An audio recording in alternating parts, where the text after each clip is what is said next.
It's 1 Timothy chapter 6, verse 7.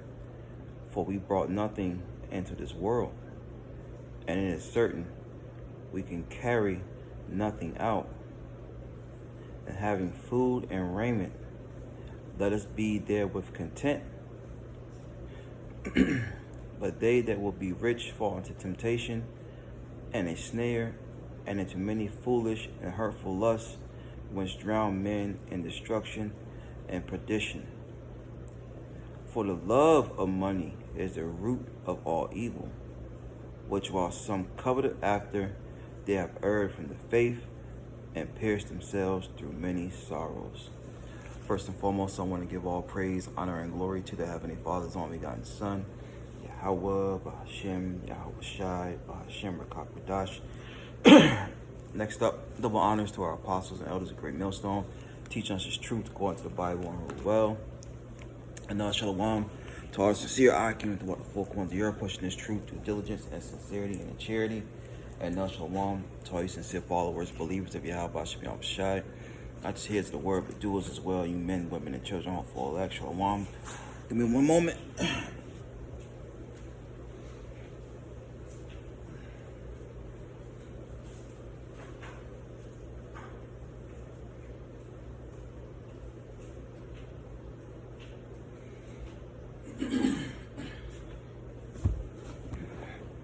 Slack.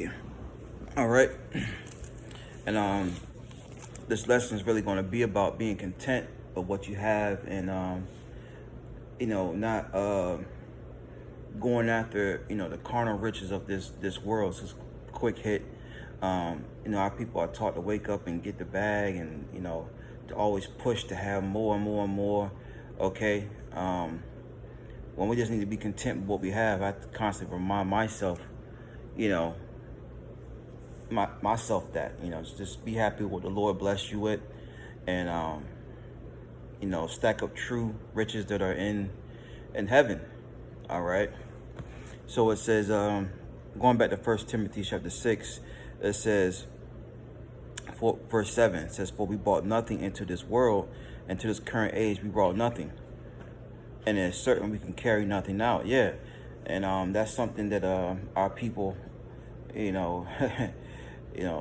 that they can do. I know the Hamites used to, that was one of the things they used to do, try to bury their treasures and their servants with them. All right, but that doesn't carry over into the spirit world. All right, and the Hamites are not our people, might I say. They're heathens. It says, verse 8, and having food and raiment, let us be therewith content, because that's the chief, that's the most important thing. Let me see here. Let me see if I can find that real fast. That's really in a shelter, okay.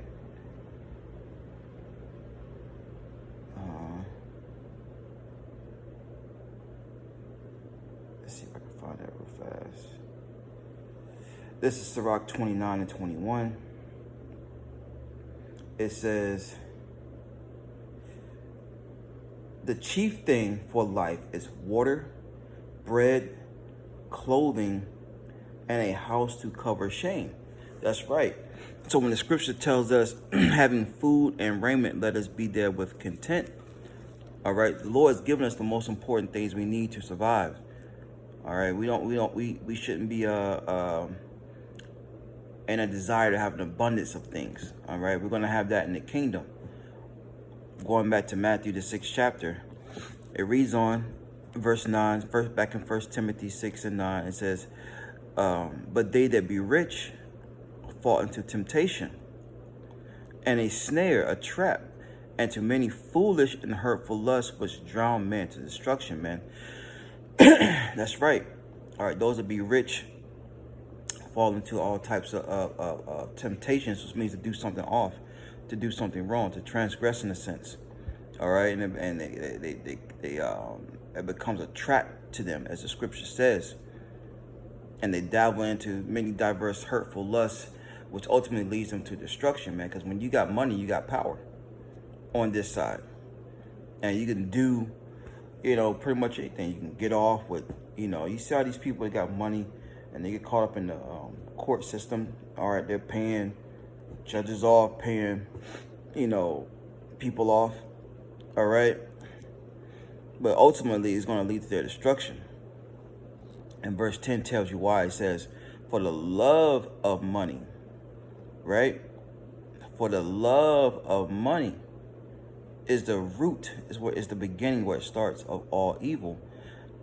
And it says, which while some cover after, right? Some people get jealous and they see what, another Jake may have, or another heathen may have, or especially our people. All right. Why you think they do the things that they do? For example, Esau, puts money in our people's pockets for being wicked. These rappers rapping about wickedness. I'll pop you, and then, I steal your woman, all this madness. All right. And Jake sees that and says, that's my way out. That's my way to get money. Okay.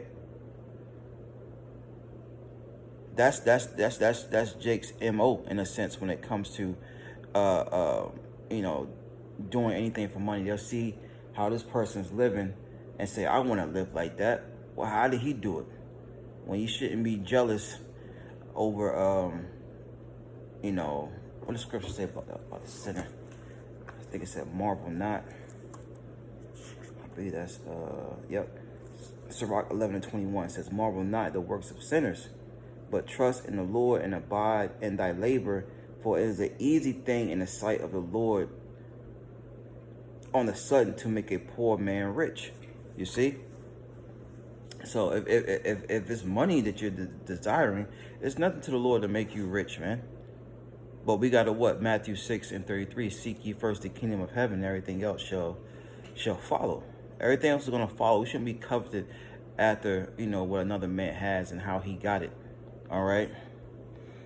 So reading on, it says, they have erred, back in 1 Timothy 6:10, it says, they have erred from the faith and pierced themselves through many sorrows. All right. It says, but thou, O man of Yahweh, flee these things and follow after righteousness, godliness, faith, love, patience, meekness. All right. That's what we're supposed to be doing. Now, let me see here. That's what I want. I'm going to jump down for process of time. I'm going to jump down to, matter of fact, I'm going to grab another one. Let's go to Proverbs real fast. Probably around 2 more and wrap it up. It's Proverbs 23 and 4. It says, labor not to be rich, cease from thy own wisdom. That's right, man. We're supposed to be what? Not laboring to be rich, because that's what's promoted here. All right. That's what it's taught you at a very young age. You gotta work hard. Work hard and play hard. Work hard to to secure your bag, or whatever the case may be. All right. But we read that the love of money, because that's who you're making your God. All right. You're making the money your God, and that's the root of all evil. All right. Remember, we read that they that be rich fall into temptation. We just need to be content with what we have, man, because we're slaves. All right. This is Proverbs 23 and 4. Now, the Lord bless you with abundance. That's cool. Like Apostle Paul said, he knows how to abound and how to pretty much how to be up and how to be down. You know what I mean? Like, he knows how to deal with a lot and knows how to deal with a lot with a little. Okay. That's how you have to be. It says Proverbs 23 and 4 says, labor, which means, you're putting in work not to be rich, because our labor is supposed to be working on, this truth, this wisdom, knowledge, and understanding, pushing the word of the Lord. That's what our labor is really supposed to be as Hebrew Israelites. Labor not to be rich. Cease from thy own wisdom. All right, going back to the lesson I did, previous lesson to this, trust in the Lord and lean not into thy own understanding. All right, because when you lean to your own understanding, your own wisdom, you start to bear off from the path of Yahweh Shemel Shai. All right, so I just wanted to speak on that. Let me see if I want anything else. Yeah, I read verse 5 says, "Wilt thou set thy eyes upon that which is not? For riches certainly make themselves wings. They fly away as the eagle towards the heaven." And that's what riches can do. That's why we're not supposed to be going so hard after that and just pretty much going after this truth, storing up our treasures in heaven, where neither moth nor rust do corrupt, and where thieves don't break through and steal. So something to consider in these last days, Israel. All right, are you going hard for the carnal riches of this world, or for the rubies, the precious gold that this wisdom represents, man? All right, Shalom.